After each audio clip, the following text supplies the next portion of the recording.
top business stories live from the Sky News City studio. The price of Bitcoin swings sharply as investors await the approval of a crypto exchange-traded fund. Sainsbury's confirms it's one of the winners from the Christmas trading period. And we'll be live at the Consumer Electronics Show in Las Vegas as the biggest tech companies in the world unveil their latest gadgets.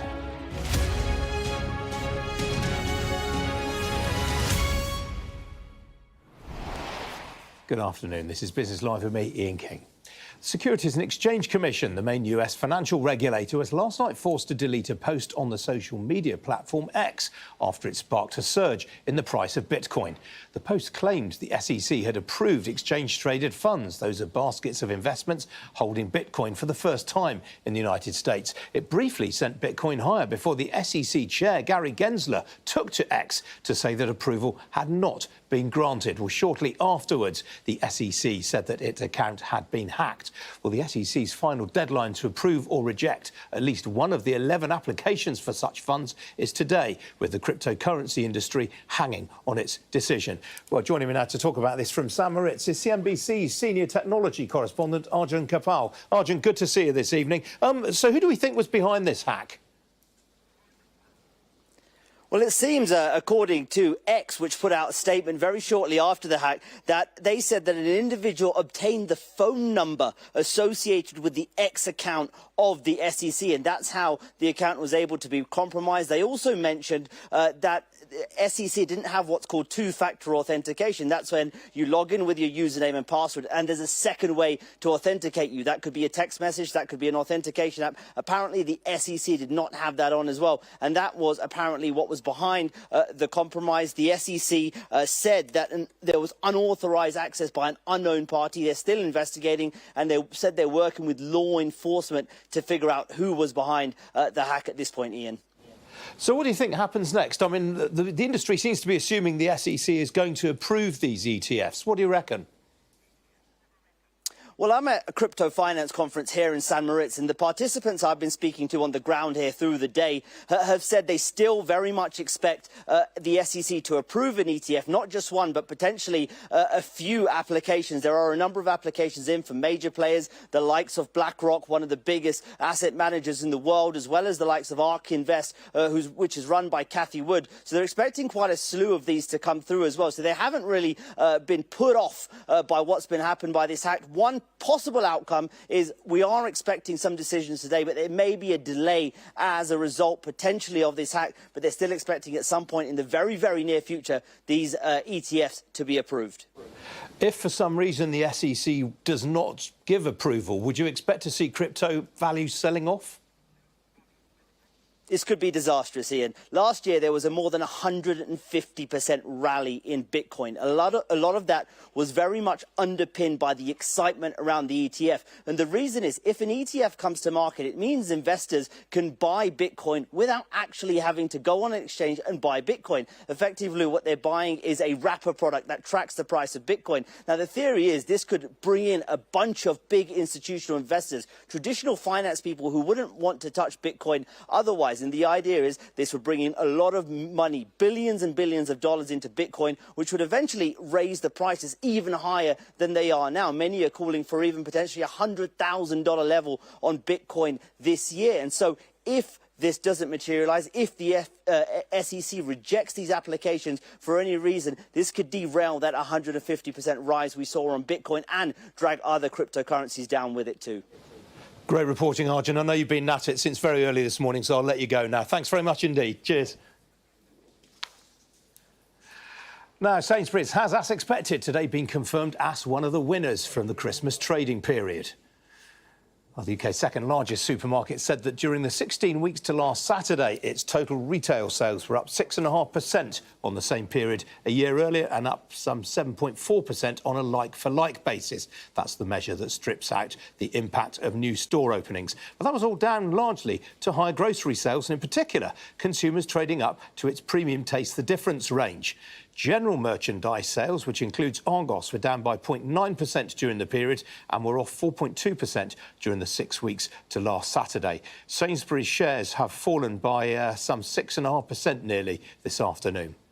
Well, separately, Greggs has reported sales of £1.81 billion for 2023. That was up 19.6% on 2022. That was helped by it opening a record 220 new stores during the year, although the bakery chain's like-for-like sales were up 9.4% during the final 3 months of the year. It cited strong sales of seasonal lines such as its festive bake, chocolate orange muffin and Christmas lunch baguette. The shares are currently ahead by just over 5%. Some other stories now, and Amazon is reportedly preparing to lay off several hundred employees in its Prime Video and Amazon MGM studios.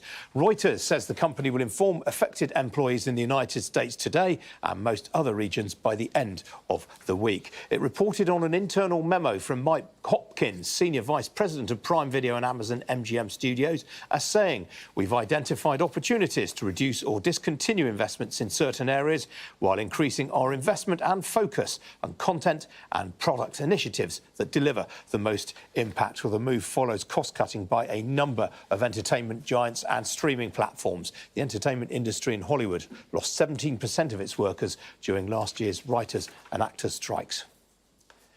Pennon Group, the owner of South West Water, Bournemouth Water and Bristol Water, has bought the owner of Sutton and East Surrey Water for £380 million.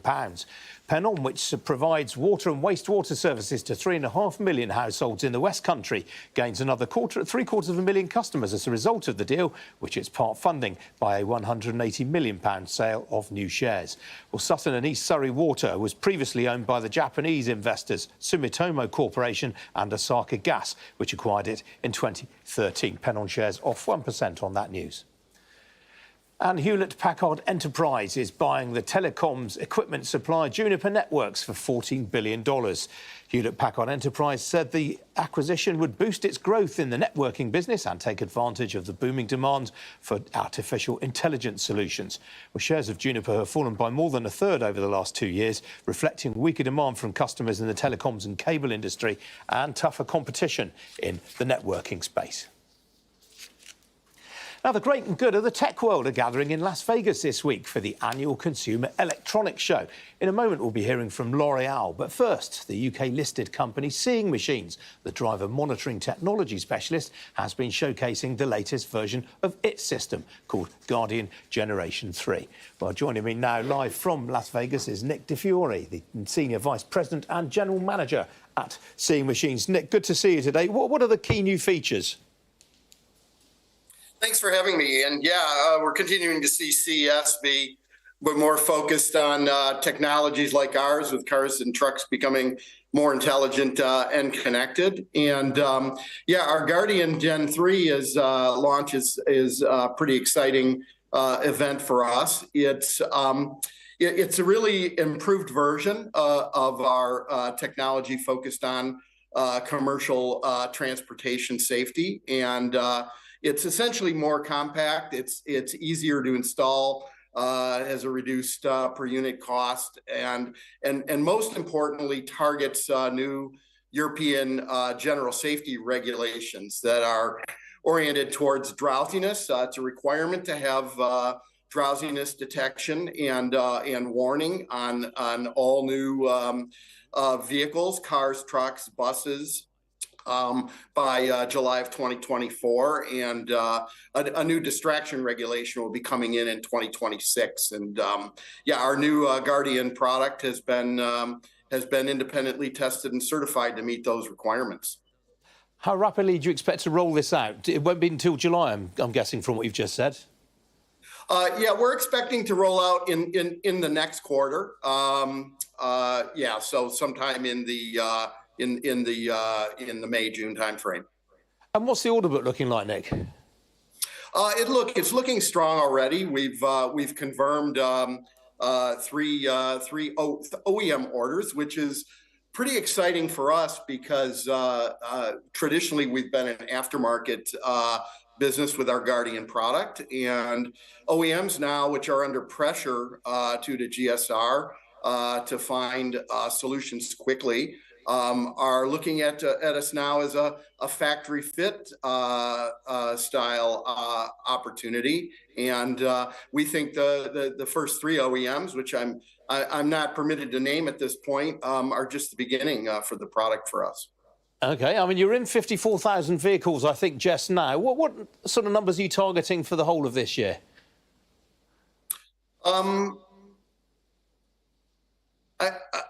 I don't have the numbers at the tips of my fingers, but I expect that we should be able to exceed something on the order of 50,000 connections. Very exciting. Nick, good to see you this afternoon. Thanks very much indeed for joining me. Thanks for having me. I really appreciate it. Well, staying in Las Vegas, another major company with a big presence at this year's show is L'Oreal. The beauty group is showcasing some of its latest tech, including a new light care technology-powered hairdryer. But joining me now again from Las Vegas is the Global Managing Director for L'Oreal, Guy Balouche. Guy, good to see you again today. What innovation is involved here? Good to see you again, Ian. Thanks a lot for having us. So it's our 10th year at CES. It's a big year for us. Our CEO and deputy CEO gave a keynote, the opening keynote at CES, the first time in 58 years. And this year, we're unveiling one of the most exciting technologies we've ever unveiled at CES. It's called AirLight Pro. And it rethinks how to dry hair with a hairdryer in a totally different way, inspired by nature. So it's using an infrared light, and you see it here. It's a really cool technology where instead of using the heating coils that you normally use, it actually uses the light and follows. You can more efficiently dry the hair, but also make your hair look healthier, have a smooth 59% smoother and more hydrated. So it's good for the environment and good for the hair. We're very excited about it. And who are you competing with here, Guy? Is it the likes of Dyson and GHD? Well, we have lots. Obviously, it's a large market, the hair drying market today, and there are a lot of competitors there. But what we think is that this is a totally new paradigm shift and a breakthrough technology. No one has ever thought about using light, a combination of infrared light and wind, to be able to dry the hair.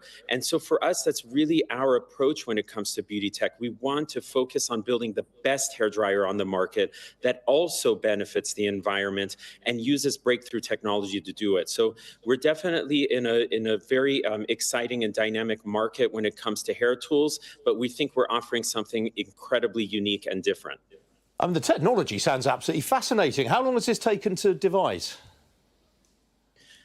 Well, you know, it took us about a number of years to bring this to life, and we worked with a really great startup in China called Zuvi that helped us develop it, but also with our brand L'Oreal Professional that we tested on over 400 people with different hair types and made sure that this works. It's also incredibly customized, works with an application where you can attach your attachments and nozzles, and it will automatically know what temperature it is, what light to use. So it's incredibly unique, and we're very, very interested to bring this on the market as soon as possible. Now, this isn't the only announcement you've made at CES this year. You've also unveiled an AI-powered beauty advisor called Beauty Genius. So what do people get for the money there?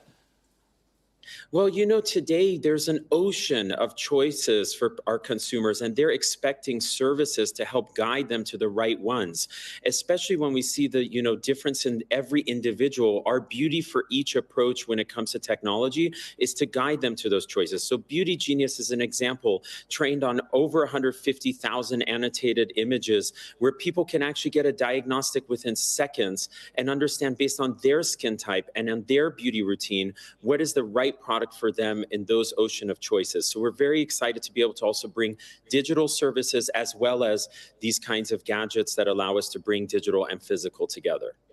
And yesterday you also announced that you were buying a Swiss environmental startup. What does that bring to the party? Oh, we're very excited about that, Ian. It's our newest acquisition of Gyoza, a Swiss startup, because for many years, people have tried to reduce the amount of water usage. 60% of the world will have water stress in the next 10 years. And so to do that, a lot of times the consumer has to pay the price when it comes to rinsability because they reduce the flow of the water. But with this water fractioning technology of Gyoza, it allows you to reduce the droplet and actually increase the speed of the water using each droplet more efficiently. And so because of that, we felt it made absolute sense to bring them into the L'Oreal family and try to bring the most services we can around water tech, including our newest water saver technology that we've already launched in 15,000 salons and saved over 70 million gallons of water to date, that we plan to go up to 200,000 salons in the next 2 years. Keith, fascinating talking to you today, and you've still got the whole day ahead of you as well. Enjoy it. Thanks very much for joining me today. Thank you very much for having me, Ian. Take care. Still to come here on Business Live, we'll have a look at how the markets have finished up this Wednesday afternoon. Don't go away.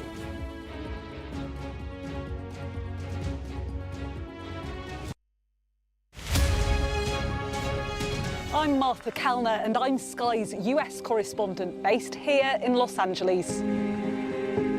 It's turning everybody into, a crazy, violent drug addict. How are you feeling? I am angry. Legal abortion! It is an anti-woman agenda. 2 women say that you paid for their abortions. Are you a hypocrite, sir? Will your candidates win? I hope so. I think they will. I think they're great candidates. I gotta be realistic.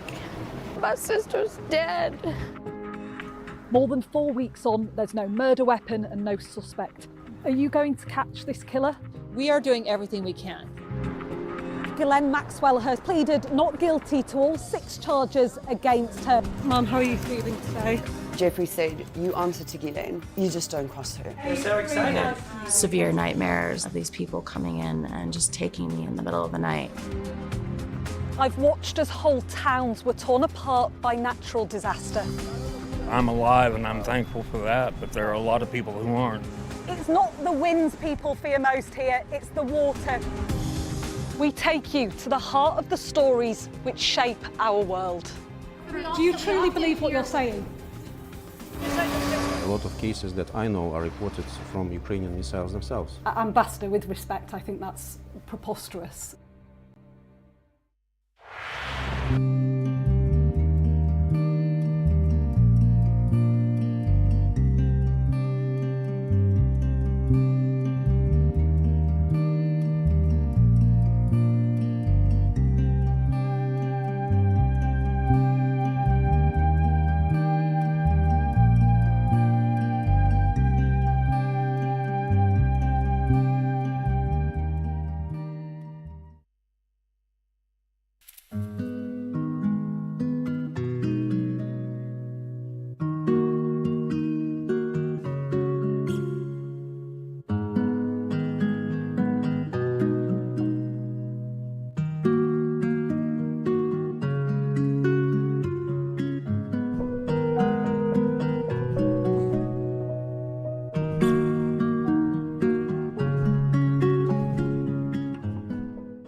I just took a shower above the clouds.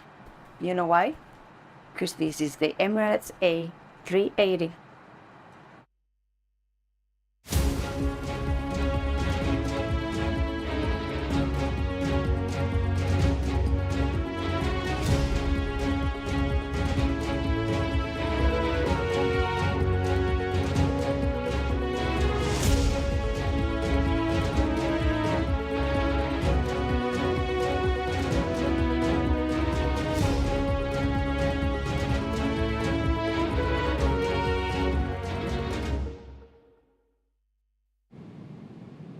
Fly Emirates slightly better.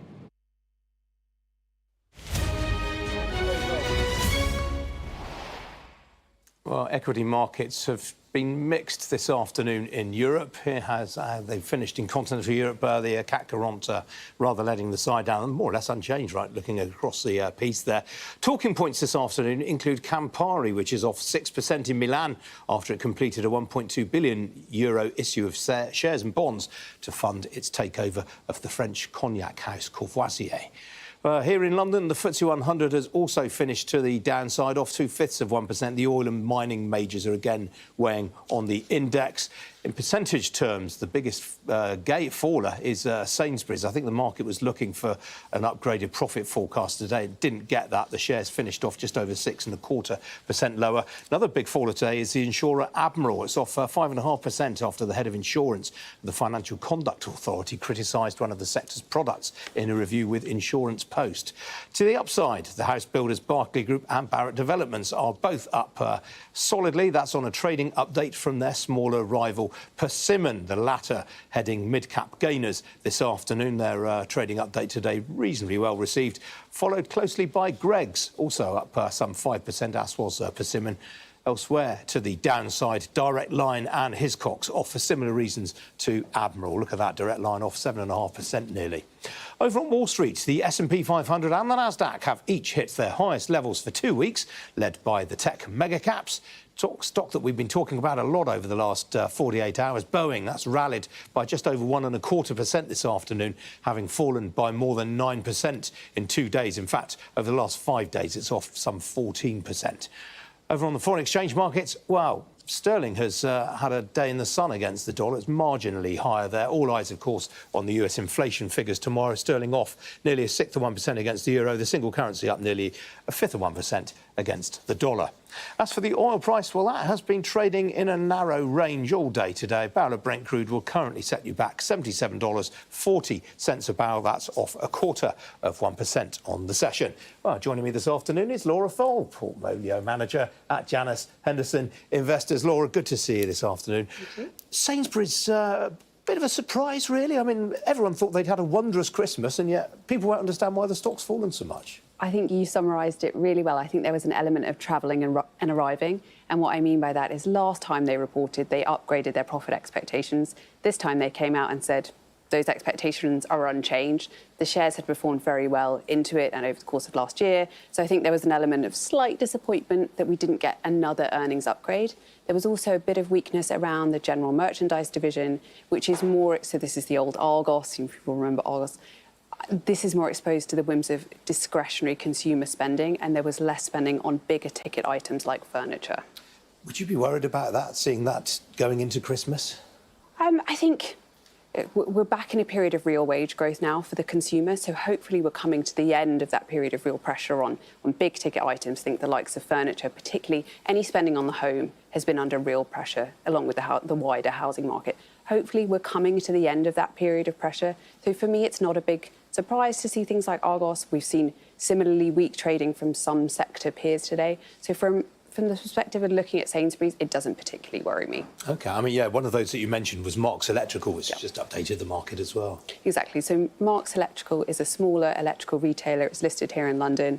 It came out very similar news to Argos and said that over the Christmas period, over Black Friday, it was very promotional, and that has an impact on these companies' margins. So Marks Electrical has, whereas Sainsbury's managed to keep its earnings expectations unchanged, Marks Electrical has had to bring them down quite materially because of that more promotional market. Yeah, I think B&M were making the same point earlier in the week. It was very promotional going into Christmas. Very similar. Another one there to the upside, though, Greggs. Yes, Greggs, a proper British success story in a way, very good performer for the market over the long term. It's just managed to keep growing via different routes. So it's continued to roll out stores. It's rolling out another 150 odd stores in the coming year. It's on delivery apps. So it's now on Just Eat. It's also moving to Uber Eats as well. And it's also, and this is an interesting angle for growth, it's moving to evening trading. So whereas traditionally you would maybe think of Greggs as you pop in for lunch or maybe a coffee, they're also extending their opening hours so that you can pop in for whatever it is, a steak, bake, sausage roll, etc., into the evening as well. So they've just been very good at identifying new pockets for growth when maybe you would think the market might be quite saturated, but they've been good at identifying that. Yeah, very good management there, always has been. Yeah. big showstopper tomorrow in retail, Marks and Spencer. Yes, sort of the moment of truth for M&S. So we had Next last week. Those were good numbers. You know, Simon Wolfson, obviously very well respected head of Next. That set the bar quite high, I would say, for M&S, because whereas Sainsbury's there was some weakness in general merchandise, it is that furniture part. M&S doesn't have exposure to that. So I would say people are looking for good numbers from M&S. And the momentum is really behind them, because over the course of last year, you might remember M&S had a number of good results and actually earnings upgrades throughout the course of the year. It's got a new management team. It's back gaining market share in food and clothing. So I think the expectations have been set relatively high, but we'll have to see what they say tomorrow. Yeah, all the fashionistas I know, they all say they're right on it now in terms of product. I wouldn't describe myself as a fashionista, but I definitely have to agree in that me personally, I've been going back shopping there, having not done historically. So if I'm part of a trend, that bodes well, but we'll see. Well, there we go. Stuart Machin, the CEO, is a viewer of this programme, so hope you enjoyed what you heard there from Laura Stewart. Laura, good to see you this afternoon. Thank you. That's it from me. I'm back again tomorrow morning at 11:30. I hope very much to see you then. Coming up next, it's Mark Austin with the News Hour. Thanks for joining me this afternoon. Cheerio.